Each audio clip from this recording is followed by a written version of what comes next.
Hello and welcome to Jerusalem, a city steeped in history and culture. Today, we're going to take a closer look at one of the city's lesser known but equally fascinating landmarks, the Robinson Arch. Where is the Robinson Arch and what is the history behind it? This arch we are about to see was discovered by an American explorer who toured the land of Israel during the 19th century by the name Edward Robinson. Among his many explorations, one of his most famous finds was the capital stones protruding from the western wall near its southwestern corner. Robinson recognized in these stones the remnants of a large arch over which a bridge passed from the Temple Mount to the upper part of Jerusalem. The arch, which was built during the reconstruction of the Second Temple, was eventually named after Robinson, who identified it in 1838. The arch was constructed as part of Herod's expansion of the Second Temple around the end of the 1st century BCE. The huge stone span was built alongside the Temple Mount's retaining walls.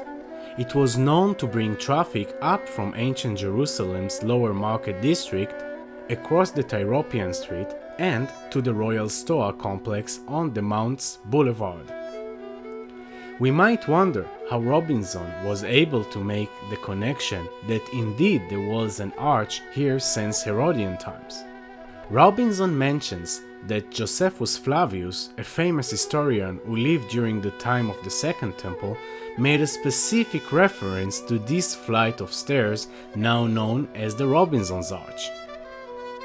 The last gate to the rest of the city was separated from it by many steps that went down to the valley, and from there steps went up again to the upper city.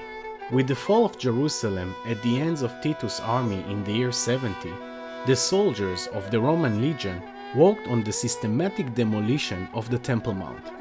The pile of huge stones we see are the remnant of the destruction and are estimated to be only 10% of the stones that were dropped from the wall.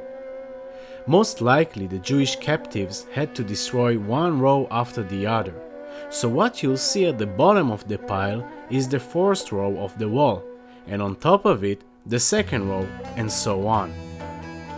It was probably very difficult to move and destroy such a structure when each stone weighs more than a ton. The demolition of the arch required a special effort. The Romans were able to bring down the arch only after they managed to pull out the headstone.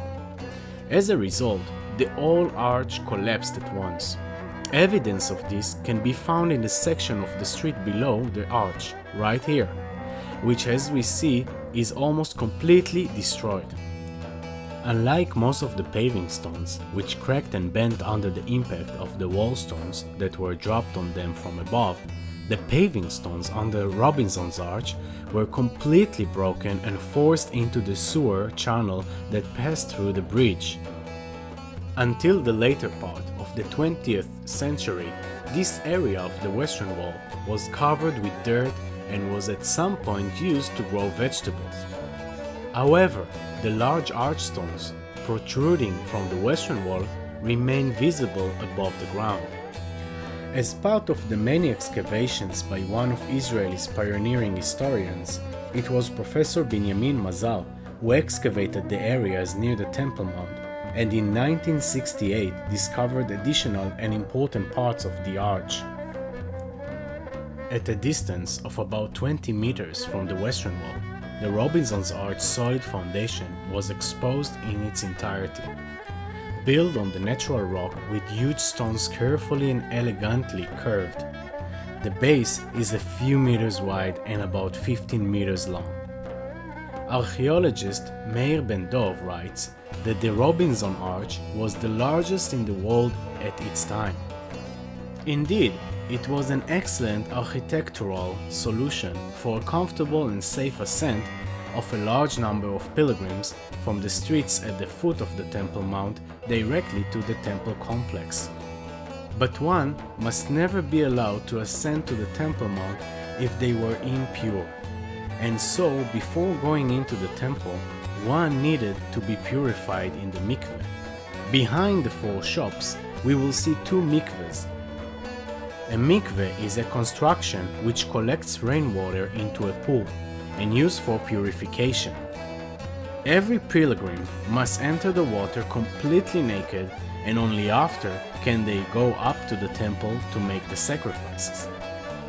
The reason for the location of the mikveh in this area is obvious, because it was forbidden to ascend the Temple Mount without complete immersion in a mikveh. And during the pilgrimage, the demand for mikvehs was usually very high. This explains why more mikvehs were found by archaeologists in the surrounding area. In one of the mikvehs, there is a kind of railing separating the stairs going down to the mikveh into two parts. The idea was to divide between those going down to the mikveh who are impure and those who have been purified. According to Dr. Yaakov Bilig, in 1968, the original floor of the street below Robinson Arch was revived in its completeness.